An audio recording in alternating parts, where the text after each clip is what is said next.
I'm Eddie Cannell. And I'm Tom Cannell. We're the Mortgage Brothers team, everyone, and this is our podcast, episode 18.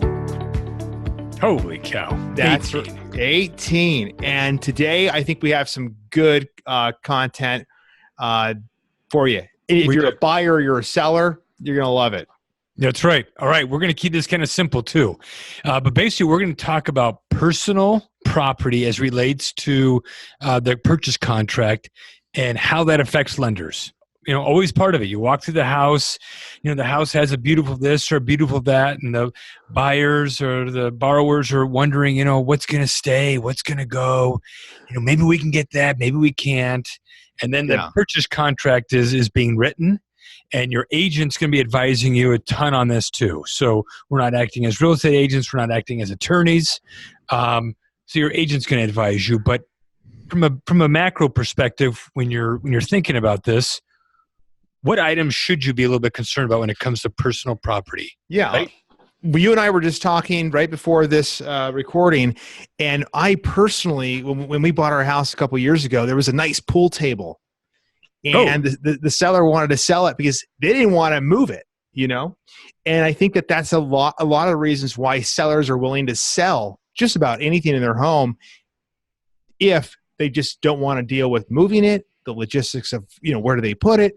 So good point. In many situations, you're going to find yourself, if you're a buyer looking at a home, a seller may be willing to sell you a lot of their personal property. I mean, it could be their pool table. It could be their couches, dressers, beds. Yeah, you name it. But there are problems with that, and that's what we want to address here. What can we include? What as a lender, what do we want to see on your contract, your real estate contract? Mm-hmm. You know?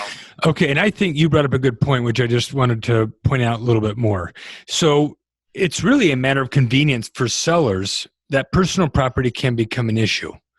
But when you look at it from the lender's perspective, what the lender's trying to figure out is not what is easiest for the seller, but it's what is going to potentially impact the value of the asset that is going to be guaranteeing their loan.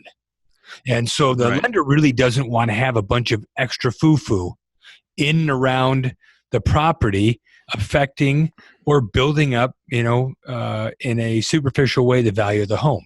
Right. So what's easier for sellers, which is here, take my stuff, it becomes a little bit problematic for lenders. And so they're two totally different things. But anyway, the reality is you'll have to just kind of watch out for personal property. Yeah. All right. So where is that in the purchase contract? It's in the Arizona real estate contract. It's called the residential resale real estate purchase contract. It's lines 56 through 62 that handle the personal property.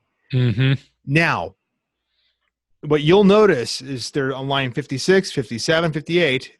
The Arizona Association of Realtors have already put in that as a boilerplate an option for refrigerator, washer and dryer, and an above ground spa. And those are the 4 items that can transfer. Those are personal property items that can transfer on the purchase contract. Any other personal property, we don't want, as a lender, we don't want to see it on the contract. It's really that simple. It's that simple. So a pool table. No. A grill. Nope. Gun safe. Yeah. Nope. Okay.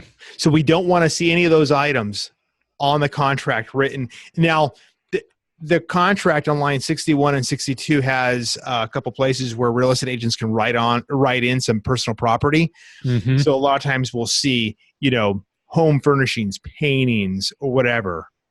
Right. Okay. That we don't want to see that in those lines, and we don't want to see them on on the additional terms page, which is I believe page 7. And, right.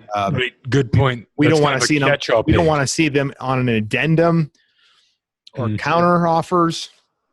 So anything relating to personal property, with the exception of lines 56 through 59, if it's, washer, dryer, refrigerator, I'm assuming ice maker, a dishwasher, things like that, anything else besides those ought to be handled not on the purchase contract. They shouldn't be referenced in the purchase contract and need to be referenced on another document. Right. Outside of this. And some people will say, well, what if I write in there that it has no value?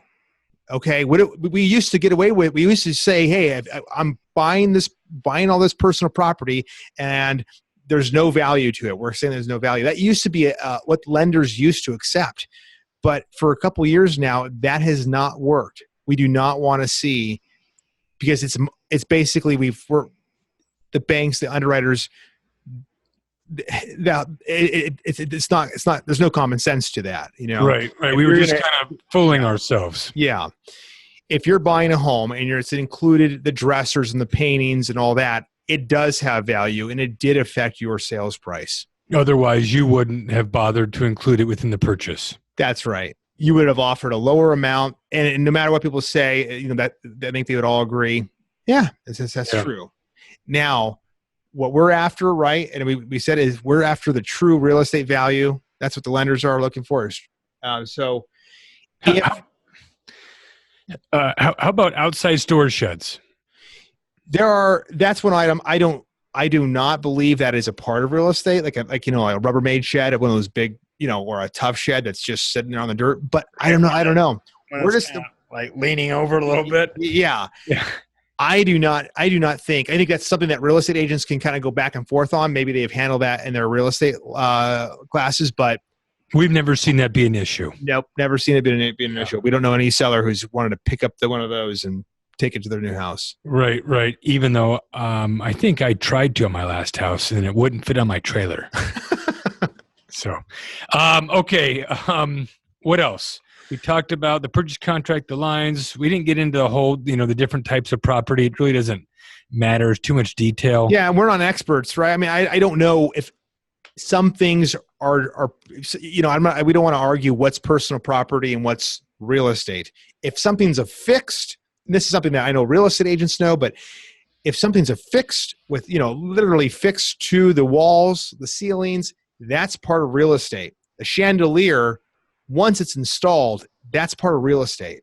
So anyway, we don't, there's going to be a lot of back and forth. What's real estate? What's personal property? But I think it's pretty well established in the lending community that we only want to see refrigerators, washer and dryers, the above ground spa included. Anything else, deal with it on a separate contract. And it's just that simple. What's the craziest thing that you've seen as personal property being conveyed to a buyer? Oh, tried.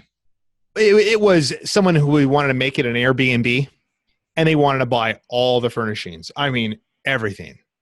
And the seller was cool with it because I think it was a second home. Mm-hmm. Everything from the placemats, the silverware, right? Everything. Holy cow! Yeah. And no, that didn't go. We can't do that. So that was probably the craziest. Okay, awesome. Anything else? No, I think that's it. If people have any questions about personal property, you want to buy something from the seller, and you have questions on it, just let us know. And I know that there are lenders out there, and there's probably real estate agents that say, "Oh, my lender lets me put personal property on the contract." That, if you write certain language, it is possible. But we don't want to deal with things that are just like going to barely squeak by and be possible. And instead of worrying about language that will maybe pass through an underwriter, I think it's much easier handling this outside of escrow. Yeah, that's right. Basically outside of the purchase contract through escrow, just handle that outside. Right. When you have something as easy to do to eliminate any type of possible issue, it just makes so much sense to do that. Yeah. And I'm going to clarify something I just said. My intention is not to deceive the lender or deceive anybody when they handle this personal property agreement outside of this of the real estate. We just want to separate the two. You can still buy that stuff. I don't care what you pay for it, but you just handle that separately. Right. Don't show it to title. Don't show it to us. We don't want to see it. Keep the house purchase. Yeah. Keep anything else just totally separate. That's right. Good. All right, Tom, I think we're good. You ready to call it a day? Man, it's time to go home. All right, let's do it. All right, see ya. Hey, thanks, folks. Hey guys, thanks for listening to the Mortgage Brothers Show. Please let us know if you have any questions you'd like us to answer on this podcast. You can email your questions to tom@azmortgagebrothers.com or yours truly at eddie@azmortgagebrothers.com. And be sure to ask us for a free quote on your next mortgage. Tom and I will personally work with you and help you through the whole process. Signature Home Loans, LLC does not provide tax, legal, or accounting advice. This material has been prepared for informational purposes only.